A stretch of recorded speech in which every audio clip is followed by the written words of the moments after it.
ಊಟದ ನಂತರ tooth peak ಬಳಸುತ್ತಿದ್ದೀರಾ? ಎಷ್ಟು ಅಪಾಯಕಾರಿ ಅಂತ ಈ ವಿಡಿಯೋ ನೋಡಿದ ಮೇಲೆ ಗೊತ್ತಾಗುತ್ತೆ. ಎಲ್ಲರಿಗೂ ಪಟು ಕನ್ನಡ ಟಿವಿ ಯೂಟ್ಯೂಬ್ ಚಾನಲ್ಗೆ ಸ್ವಾಗತ ಅಂತ ಹೇಳ್ತೀವಿ. ಶುರು ಮಾಡೋಕ್ಕಿಂತ ಮೊದಲು ಯಾರೆಲ್ಲ ನಮ್ಮ ಯೂಟ್ಯೂಬ್ ಚಾನಲ್ ಮೊದಲು ನೋಡ್ತಿದ್ದೀರಿ ಅವರೆಲ್ಲ ಸಬ್ಸ್ಕ್ರೈಬ್ ಮಾಡ್ಕೊಳ್ಳಿ, ಮತ್ತಲ್ಲೇ ಪಕ್ಕದಲ್ಲಿರೋ ಬೆಲ್ ಐಕಾನ್ ಪ್ರೆಸ್ ಮಾಡಿ.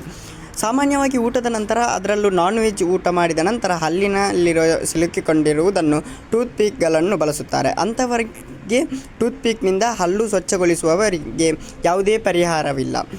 ಆದರೆ ಟೂತ್ ಪೀಕ್ನಿಂದ ನಿಮ್ಮ ಹಲ್ಲುಗಳನ್ನು ಸ್ವಚ್ಛಗೊಳಿಸುವುದು ಒಳ್ಳೆಯದಲ್ಲ. ಇದು ದೇಹದಲ್ಲಿ ಇತರ ಸಮಸ್ಯೆಗಳನ್ನು ಉಂಟು ಮಾಡಬಹುದು ಎಂದು ತಜ್ಞರು ಹೇಳುತ್ತಾರೆ.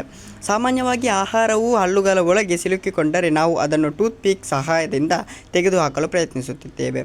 ಆದರೆ ಇದನ್ನು ಆಗಾಗ್ಗೆ ಮಾಡುವುದರಿಂದ ಒಸಡುಗಳಿಗೆ ಹಾನಿಯಾಗಬಹುದು. ನಿಮಗೆ ತಿಳಿಯದೆ ಒಸಡುಗಳು ಗಾಯಗೊಂಡು ರಕ್ತಸ್ರಾವವಾಗಬಹುದು. ಇದು ಬಾಯಿಯೊಳಗೆ ಬ್ಯಾಕ್ಟೀರಿಯಾವು ರೂಪುಗೊಳ್ಳುವ ಕಾರಣವಾಗುತ್ತದೆ ಎಂದು ತಜ್ಞರು ಹೇಳುತ್ತಾರೆ. ಆ ಬ್ಯಾಕ್ಟೀರಿಯಾಗಳು ದೇಹದಾದ್ಯಂತ ಹರಡಿ ಅಪಾಯವನ್ನು ಉಂಟು ಮಾಡುತ್ತಾರೆ. ತಜ್ಞರ ಪ್ರಕಾರ ರೂಟ್ ಕೆನಾಲ್ಗಳನ್ನು ಹೊಂದಿರುವ ಜನರು ಹಲ್ಲುಗಳನ್ನು ಸ್ವಚ್ಛಗೊಳಿಸುವುದು ಟೂತ್ ಪೀಕ್ಗಳನ್ನು ಬಳಸಬಾರದು.